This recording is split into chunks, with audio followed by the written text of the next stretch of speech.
नमस्कार दोस्तों, मैं नीतू प्रिया अपने चैनल में स्वागत करती हूँ। मेरे चैनल को लाइक करें, सपोर्ट करो, ढेर सारा दुलार प्यार दें। मैं एक कहरवा गीत सुनाने जा रही हूँ। ये माँ बाप के ऊपर है, जिसके माँ बाप नहीं है उनके दर्द को सुनिएगा।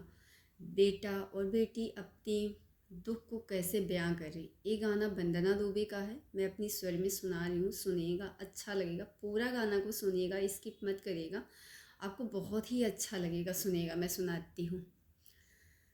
माई काहे छोड़ दी हलु भवनवा हो, माई काहे छोड़ दी हलु भवनवा हो, माई काहे छोड़ दी हलु भवनवा हो, माई काहे छोड़ दी हलु भवनवा हो, माई काहे छोड़ दी हलु भवनवा हो। अबही तो हमरी माई खेल के उमेरिया, अबही तो हमरी माई खेल के उमेरी, काहे के डारू इतनी विपत्तिया हो, माई काहे छोड़ी दी हलु भवनवा हो, माई काहे छोड़ी दी हलु भवनवा हो। अपना तो गैलू माई संगे पापा लई गैलू, अपना तो गैलू माई संगे पापा लई गैलू, बचपन में देहलू इतने जिम्मेदारिया हो, माई काहे छोड़ी दी हलु भवनवा हो, माई काहे छोड़ी दी हलु भवनवा हो। बेटी के ब्याह जबे आई है दमदवा, बेटी के ब्याह जबे आई है दमद, के करी उनकर उठ पर छनिया हो, माई काहे छोड़ी दी हलु भवनवा हो, माई काहे छोड़ी दी हलु भवनवा हो। अपना तो गैलू माई संगे पापा लई गैलू, अपना तो गैलू माई संगे पापा लई गैलू, बचपन में डारू इतनी जिम्मेदारिया हो, माई काहे छोड़ी दी हलु भवनवा हो, माई काहे छोड़ी दी हलु भवनवा हो।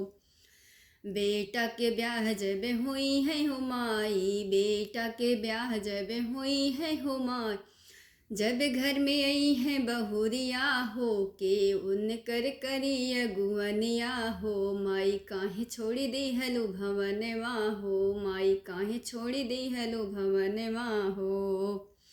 जब माई द्वारे पे लगी है द्वारे पूजवा, जब माई द्वारे पे लगी है द्वारे पूजवा, के उनकर करी है आरतिया हो, माई काहे छोड़ी दी हलु भवनवा हो, माई काहे छोड़ी दी हलु भवनवा हो, माई काहे छोड़ी दी हलु भवनवा हो। जब माई बेटी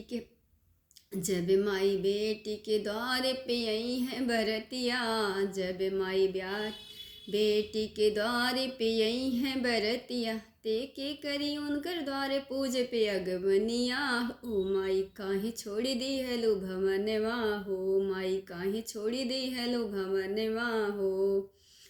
धन्यवाद। एक कहरवा गाथा सुनिएगा। बेटा बेटी अपनी माँ बाप के जाने के बाद कैसी व्यथा को कह रही है, सुनिएगा, अच्छा लगेगा। बहुत ही अच्छा गाना है। धन्यवाद।